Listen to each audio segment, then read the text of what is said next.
Bonjour à tous, c'est les vacances, on va se lâcher ce vendredi à Cabourg. Comme vous le savez, je vous parle tous les vendredis de Black Friday et surtout à Cabourg.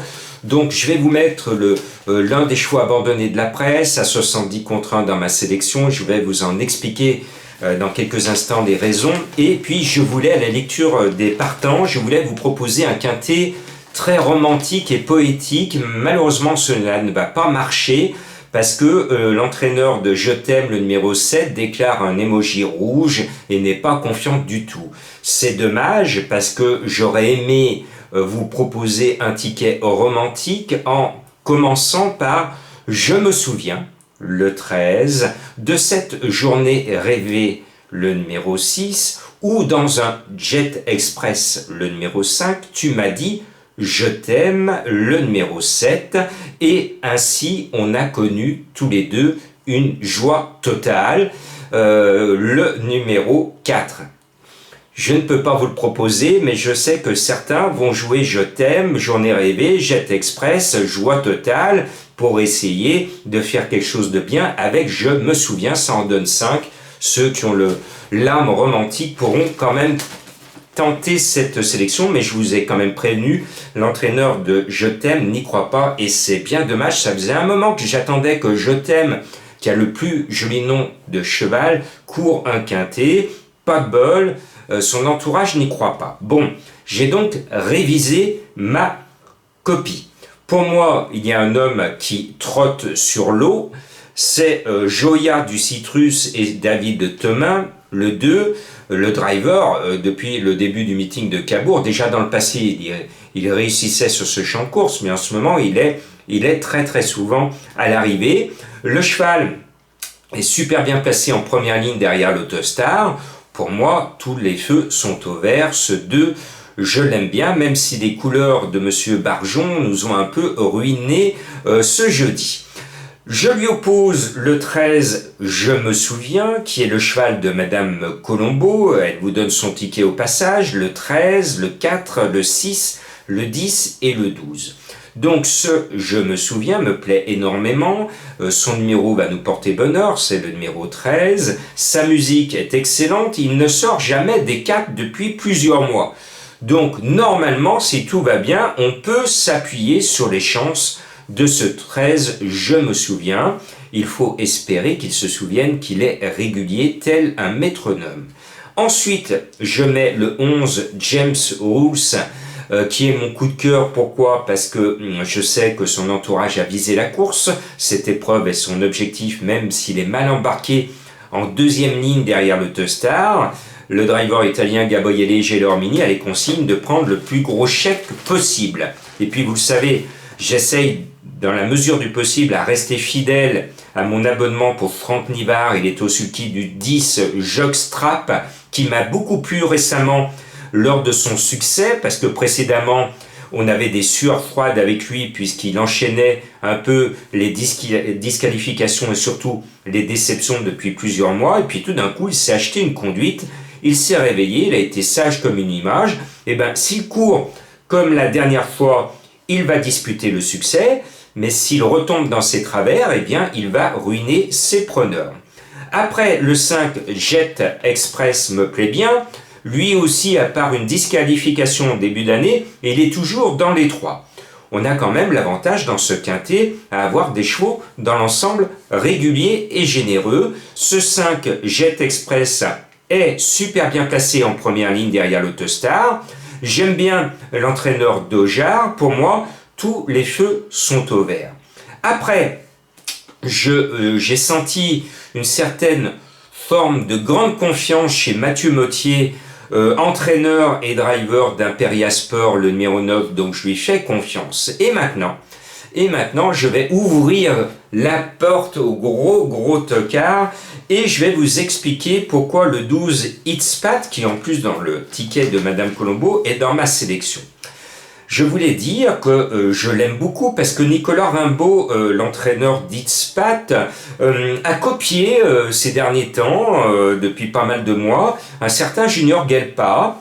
j'en avais alerté depuis des mois, mais les abonnés des Pronos du Cœur, il a pris la mauvaise habitude de déclarer systématiquement sur tous ses trotteurs, même ceux qui ont une première chance, une pastille rouge, ou si vous préférez, un emoji rouge. Et là, je tire la sonnette d'alarme, monsieur Nicolas Rimbaud, si vous avez écho de cette vidéo, je voudrais dire à lui et à tous ceux qui déclarent du rouge qu'ils trompent les turfistes, même si certains entraîneurs, je le conçois, sont contre ce système d'emoji, ils ont le droit, mais dans ce cas-là, il faut qu'ils fassent comme la plupart des entraîneurs. On déclare du orange, c'est une réponse de Normand, peut-être ben que oui, peut-être ben que non, mon cheval il a une chance, peut-être ben que oui, peut-être ben que non. Il y a beaucoup d'entraîneurs normands qui déclarent en bon normand une pastille orange. Et là, rien à redire sur les pastilles orange. Mais là où je vois rouge, c'est sur ces fausses pastilles rouges, et là vous en tenez une en plus dans un quintet.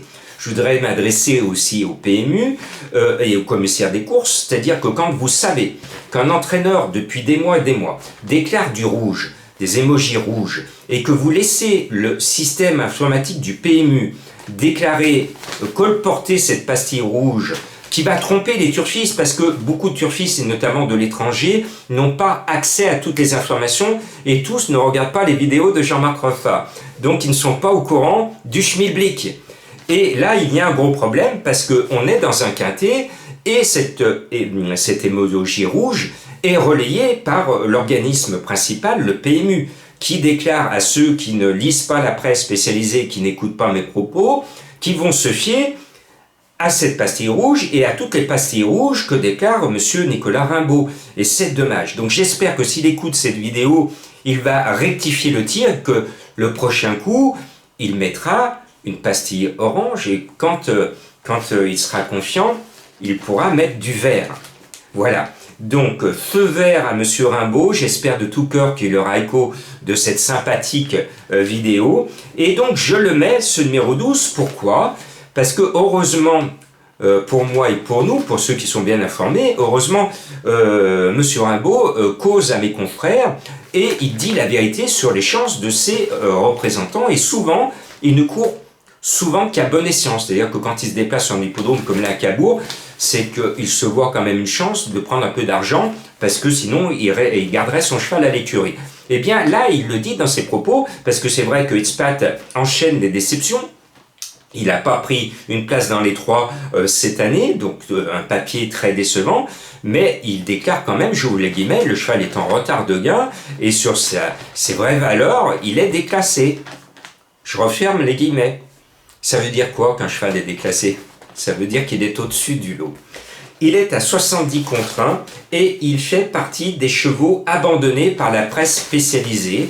Et donc, j'ai mis un point d'orgue à mettre ce numéro 12 dans ma sélection pour vous alerter, pour vous prévenir, pour ne pas vous laisser tromper par ces entraîneurs qui déclarent de fausses pastilles rouges. Et on l'a vu, ma pétition avec Junior Gelpa a été suivie d'échec, puisque une fan de mes pronos avait alerté Junior en début d'année. Le 1er janvier, Junior a pris la décision d'arrêter de déclarer systématiquement du rouge, et je l'en remercie. Après donc ce numéro 12, je vous ai fait une grande leçon d'émoji. Je vais mettre le 3 Ipsos d'Hanover qui est annoncé à 40 contre 1. Pourquoi ? Parce qu'il trouve l'engagement de sa vie, l'engagement de sa carrière, c'est derrière l'Autostar. Imaginez que si on mettait un petit billet de 50 de plus dans sa tirelire, il ne pourrait pas courir cette course.